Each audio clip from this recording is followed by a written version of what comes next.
ایک تابعی بزرگ تھے حضرت ابو عبدالرحمن فروغ صاحب تاریخ بغداد نے لکھا ہے وہ جہاد پہ چلے گئے، 30,000 دینار اپنی بیوی کو جاتے دفعہ دے گئے، کہنے لگے لو پاس رکھ لو، اور بیٹا بھی ماں کی گود میں ہی تھا، کچھ نے لکھا پیدا ہو چکے تھے، کچھ کا کہنا ہے کہ ان کے جانے کے 1-2 ماہ بعد بیٹے کی ولادت ہوئی، اور بیٹے کا نام کیا ہے؟ ربیہ بن ابو عبدالرحمن، اور یہ بیٹے وہ ہیں جو حضرت امام مالک جیسے لوگوں کے استاد ہیں، حضرت حسن بصری جیسے لوگوں نے ان سے پڑھا، خود جہاد پہ چلے گئے۔ آج تو فوجیوں کی نوکری ہے نا جی، ان کا یہ نظام ہے کہ وہ جاتے ہیں، انہیں تنخواہ ملتی ہے، چھٹی پہ آتے ہیں۔ اس زمانے میں یہ تھا کہ مال غنیمت سے حصہ ملتا تھا، اور فتوحات کا یہ طریقہ تھا کہ یہ علاقہ فتح ہوا تو آگے چلے گئے، وہ فتح ہوا تو آگے چلے گئے، وہ فتح ہوا تو آگے چلے گئے، کسی نے لوٹنا ہے تو پابندی نہیں تھی، لوٹ سکتا ہے۔ کچھ لوگ جہاد میں ہی رہتے تھے۔ حضرت ابو عبدالرحمن فروغ 27 سال جہاد میں رہے، 27 سال۔ یہاں تو خاوند باہر ہو تو بہت ساری عورتیں کہہ دیتی ہیں کہ تیرے ابے نے صرف پیسے کمائے ہیں، مصیبتیں تو ساری میں نے دیکھی ہیں، معاذ اللہ۔ بعض جگہ، سب نہیں لیکن بعض جگہ کہہ دیتی ہیں کہ وقت تے سارے میں کیتے۔ 27 سال شوہر چلا گیا، واپس ہی نہیں آیا، 30,000 دینار دے کے چلے گئے۔ 27 سال کے بعد خیال آیا گھر کا، اب بیٹا محدث بن گیا، عالم بن گیا، اور کمال یہ کہ رہتے کہاں تھے؟ حضور کے مدینے میں، مدینہ النبی میں، مدینہ منورہ میں صلی اللہ تعالی علیہ وسلم۔ اور ان کے صاحبزادے حضرت ربیہ یہ مسجد نبی میں، حضور کی مسجد میں بیٹھ کے نبی پاک کی حدیث پڑھایا کرتے۔ آئے گھر، دروازے پہ دستک دی، صاحبزادے نے دروازہ کھولا، نہ باپ بیٹے کو پہچانتا ہے نہ بیٹا باپ کو۔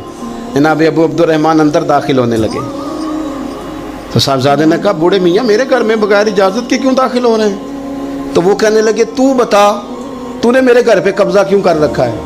اب جب بات زیادہ بڑھ گئی تو دونوں جانب سے لوگ جمع ہو گئے، شور اٹھا تو اندر سے والدہ نے سنا، پردہ سرکا کے دیکھا کہ میرے شوہر آ گئے 27 سال کے بعد، 27 سال کے بعد۔ آپ اپنے صاحبزادے سے کہنے لگی بیٹا ان کو اندر آنے جو، تمہارے والد ہیں۔ بڑا روئے باپ بیٹا، بڑا روئے۔ ماں اور بیٹے کی محبت کا بھی اندازہ نہیں، پر قرآن پاک پڑھے نا تو 2 مثالیں باپ اور بیٹے کے پیار کی بھی ملتی ہیں۔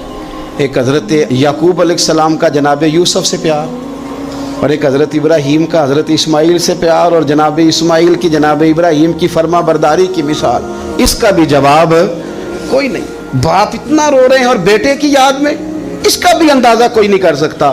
باپ بیٹا مل کے بڑا روئے۔ عصر کی نماز کا وقت ہو گیا، حضرت ربیہ جو محدث ہیں وہ وضو کر کے مسجد شریف چلے گئے۔ یہ ابھی چونکہ سفر سے آئے تھے، انہوں نے کھانا وانا کھایا، تھوڑی دیر بیت گئی تو یہ نہیں پوچھا پیچھے حال کیا رہا، پوچھتے ہیں اپنی بیوی سے میرے 30,000 دینار کہاں ہیں؟ تو اہلیہ کہنے لگی مسجد جائیں نا، حضور کی مسجد میں عصر پڑھ کے آئیں، پھر میں بتاتی ہوں پیسے کہاں ہیں۔ حضرت ربیہ نے امامہ باندھا، جبہ پہنا، حضور کی مسجد میں بیٹھے اور حدیث پاک کا درس دے رہے ہیں۔ سامنے حضرت حسن بصری جیسے، امام مالک جیسے لوگ بیٹھے ہیں۔ حضرت ابو عبدالرحمن فروغ جو ان کے والد تھے، عصر کی نماز پڑھ کے نا تو پوچھتے ہیں ایک شخص سے یہ کون ہے نوجوان کالی داڑھی والا، عمر زیادہ نہیں پر کس طرح شوق سے حضور کا دین بیان کر رہا ہے، کون ہے؟ تو بتانے والے نے کہا کہ حضور ایک نا ابو عبدالرحمن نام کے بزرگ ہیں، وہ 27 سال سے جہاد میں گئے ہوئے ہیں، یہ ان کا بیٹا ہے۔ یہ سنا کہ میرا پتر اتنا بڑا عالم، چھم چھم آنسو بہے، داڑھی بھر گئی آنسو، حضور کی مسجد میں تشکر کے آنسو، خوب روئے، خوب روئے۔